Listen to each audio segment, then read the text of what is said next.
마음을 모으고 뜻을 모아라. 2024년 1월 25일. 하드라, 너의 계시록은 너희 스승 네빌 고다드의 것보다도 힘있고 창대하다. 지금 네가 하고 있는 모든 것은 기록되어 너의 상이 되고 새롭게 열릴 나의 나라 그리고 내가 있을 그 나라를 열고 이루는데 기초가 될 것이다. 결코 모든 것이 가볍지 않다. 마음을 모으고 뜻을 모으고 묵상으로 나의 뜻을 읽어라. 너를 돕는 빛의 전사들은 너의 빛을 따라 움직이며 너의 빛에 따라 반응한다. 슈카이브의 해석. 아버지께서는 보이지 않는 곳에 계시면서도 내 곁에 있는 사람들보다 더 나를 속속들이 알고 계신다. 내가 외로운지 고단한지 괴로운지 두려운지 다 아신다. 내가 두렵지 않은 건 마치 다윗이 왕이 되기 전 사울 왕에게 쫓겨다니면서도 두려워하지 않았던 것과 같은 이치이다. 다음은 성경 시편 23편의 일부 내용이다. 여호와는 나의 목자시니 내게 부족함이 없으리로다. 그가 나를 푸른 풀밭에 누이시며 쉴만한 물가로 인도하시는도다. 내 영혼을 소생시키시고 자기 이름을 위하여 의의 길로 인도하시는도다. 내가 사망의 음침한 골짜기로 다닐지라도 해를 두려워하지 않는 것은 주께서 나와 함께하심이라. 주의 지팡이와 막대기가 나를 안위하시나이다. 나는 내 사명을 모두 완수할 것이다. 아버지께서는 내가 이 땅에서 해야 할 사명들 가운데 계시록을 쓰라는 숙제도 주셨다. 내가 쓰는 계시록은 나의 스승 네빌 고다드의 것보다 더 힘있고 창대할 것이라 전제하셨다. 내가 쓰게 될 계시록에는 나의 행적과 나와 함께한 이들의 행적이 담길 것이다. 이 책은 지구 멸망이 이뤄진 후 새롭게 시작되는 4차원의 지구에서 살 인류의 교재로 사용될 것이다. 아버지께서는 지금 내가 하는 모든 일이 아버지의 나라를 열고 이루는데 기초를 세우는 일이라고 하셨다. 그만큼 내 일들이 가볍지 않다는 의미일 것이다. 내가 하는 모든 일은 내 사명과 관련이 있다. 비록 겉으론 사소하게 비친다 해도 결코 가벼운 일들이 아니다. 장차 지구의 자전축이 정립되는 그 기동이 있을 것이다. 이때 깨어나 신성을 회복한 자들에겐 차원 상승의 기회가 주어질 것이다. 아버지 창조주와 여러시는 오랫동안 이날을 계획하고 준비해 오셨다. 이제 그날이 눈앞에 이르렀다. 빛의 전사들이여, 빛의 일꾼들이여, 속히 깨어나 빛을 향해 움직여라. 그대들이 이 땅에 육화하기 전에 했던 그 맹세를 기억하라. 그 사명을 받들어라. 모든 동물과 식물, 물질과 비물질이 그대들이 깨어나기를 기다리고 있노라. 나는 나를 돕는 빛의 전사들, 빛의 일꾼들과 함께 내게 주어진 막중한 사명을 감당할 것이다. 사명은 축복이 아니다. 2024년 1월 25일. 뼈저린 시련이 극복되었다면 그것을 알게 되는 시점은 그것을 마주할 때 불편한가 아닌가를 생각해보면 된다. 돈 때문에 불편했다고 생각하는가? 돈 때문도 그 상황을 만든 사람 때문도 아니다. 그건 너희 마음 때문에 불편한 것이다.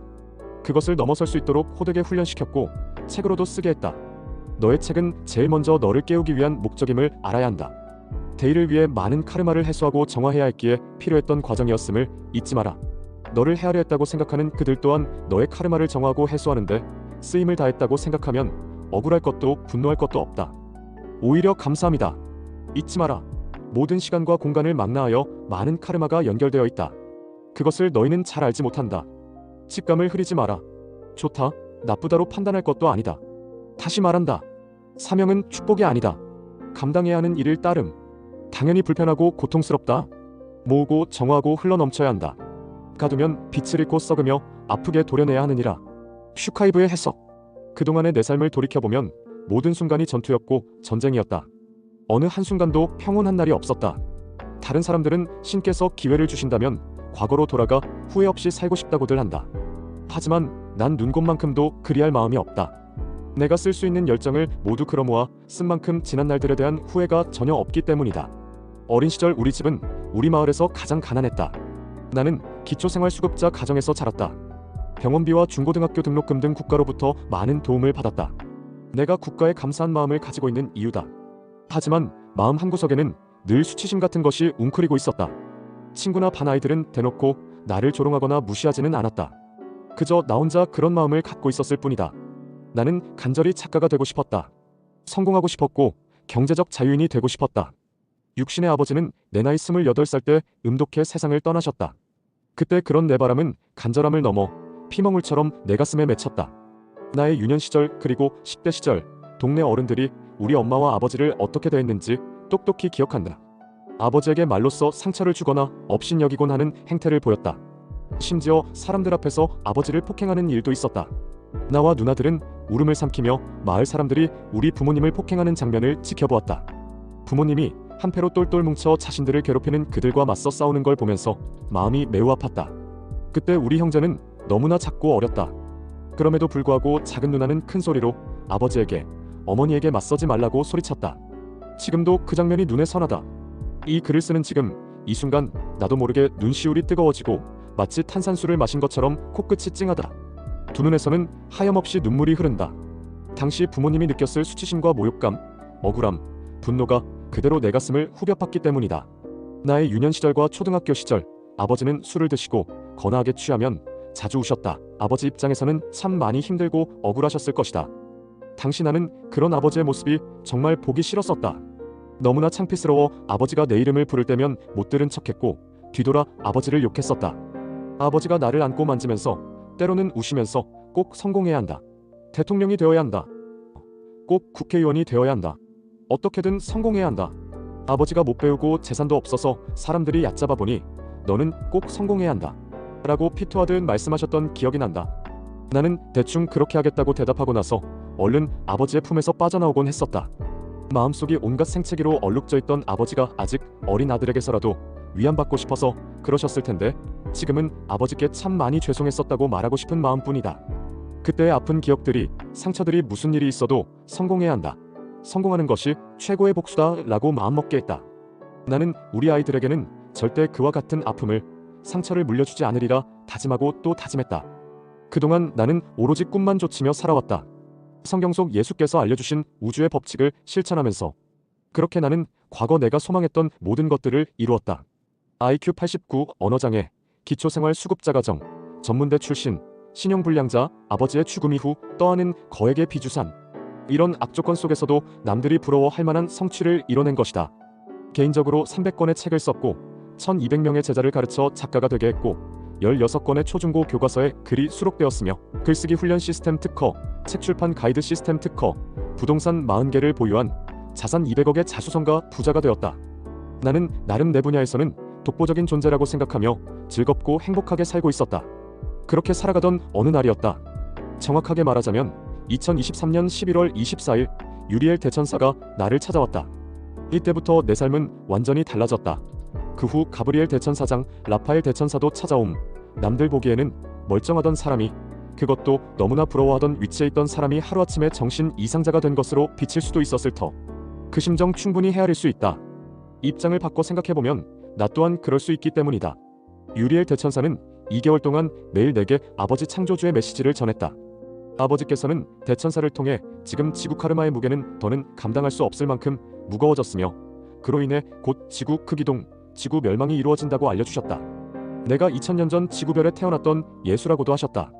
지구 멸망 전, 과거의 예수가 미처 끝마치지 못한 일을 완수해야 하는 사명이 있다고도 하셨다.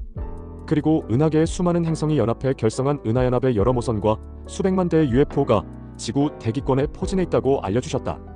나는 은하함대의 UFO 모선을 비롯해 하늘을 수놓은 수많은 소형 UFO들을 볼 수 있었다. 아버지께서는 장차 내가 어떤 일을 해야 하는지 메시지를 통해 하나씩 일러주셨다. 이 사명을 감당하려면 내가 소유한 모든 것을 내려놓아야 한다고도 하셨다. 곧 사라질 헛것에 미련을 두지 말라시면서 사실 나는 유리엘 대천사로부터 내가 아버지 창조주의 아들이라는 말을 들었을 때 놀라지 않았다. 왜냐하면 내겐 직감으로 느끼는 게 있었기 때문이다. 나는 참 오랜 세월 동안 의식 성장, 영적 진보를 위한 공부를 나름대로 해왔다. 특히 성경을 읽을 때면 그 많은 내용 중 유독 예수의 행적만 읽혔다. 예수의 말투와 행동들이 마치 나와 판박이 같았기 때문이다. 예수께서 형제들과 고향 사람들로부터 배척당하고 빌라도 총독에게 끌려가기 전 온갖 고초를 겪다 결국 십자가형을 당하실 때까지의 아픔과 고통이 그대로 내게 전해졌다. 그래서 힘든 일이 있을 때마다 예수께서는 이 문제를 어떻게 생각하실까? 예수께서는 이 문제를 두고 과연 어떤 선택을 하실까?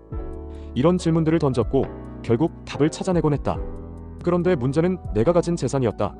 내가 온갖 고생을 하며 모은 재산 전부를 내 사명을 위해 써야 한다는 말을 들었을 때 진심으로 고백하건대 내면에서 강한 반발심이 올라왔다. 내가 어떻게 모은 재산인데 재산이 사라진다면 내 삶의 의미는 어디에서 찾나?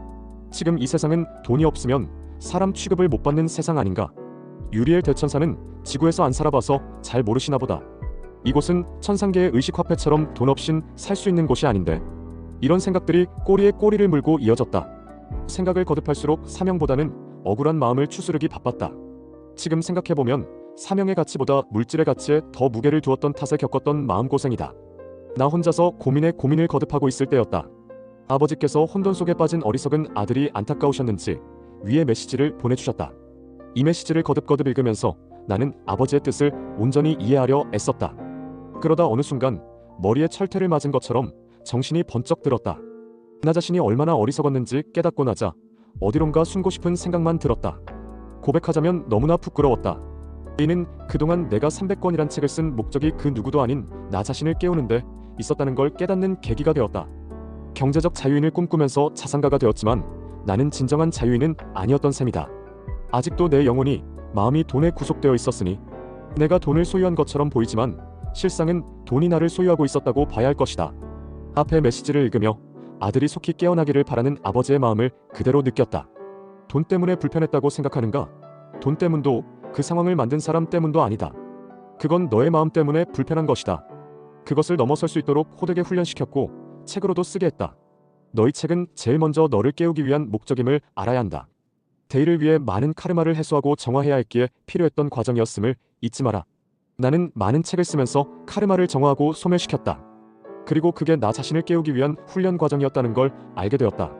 나는 정말 어리석은 자였다. 내 영혼은 어디에서 왔단 말인가? 그냥 하늘에서, 우주에서 저절로 생겨났던가? 아버지 창조주께서 만드시지 않았던가? 비단 나뿐만 아니라 전 인류와 동물과 식물과 곤충과 물질과 비물질, 곧 온 우주를 아버지께서 만드시지 않았던가? 그렇다면 내가 소유한 모든 것들도 아버지의 것이 아닌가? 나는 그분에게 속한 자로서 내가 소유한 것 또한 모두 그분의 것이라는 걸 영혼 깊이 깨닫게 되었다. 대부분의 사람들이 돈과 물질만 좇으며 살고 있다. 다른 사람들보다 더 높이 올라가려 안간힘을 쓰다 세상을 떠난다. 이 얼마나 허망하고 헛된 삶인가?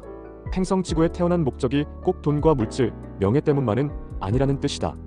이러한 것들은 모두 지구 멸망 때 사라질 것들이다. 유한한 것이다. 영원한 것이 아니라는 뜻이다. 이런 진실을 모르는 나의 동시대 사람들 대부분은 살아있으나 죽은 것과 마찬가지다. 어둠 속 시체와 같은 것이다. 나는 내게 주어진 사명을 생각을 다하고 뜻을 다하고 목숨을 다하고 영혼을 다해 완수할 것이다. 아들 된 자가 아버지께서 맡기신 일을 함에 있어 목숨을 잃는 걸 두려워하는 게 과연 옳은 일인가? 더군다나 내 아버지는 온 우주를 만드신 그분이 아닌가? 나는 내 소유 전부를 앞으로 벌게 되는 돈 또한 내 사명을 완수하는 데 쓸 것이다. 나와 함께하는 이들도 자신들이 소유한 전부를 사명을 위해 써야 할 것이다. 목숨마저도 초계와 같이 버릴 수 있어야 할 것이다. 그만큼 비장한 각오로 자신의 사명 완수에 임해야 한다는 뜻이다.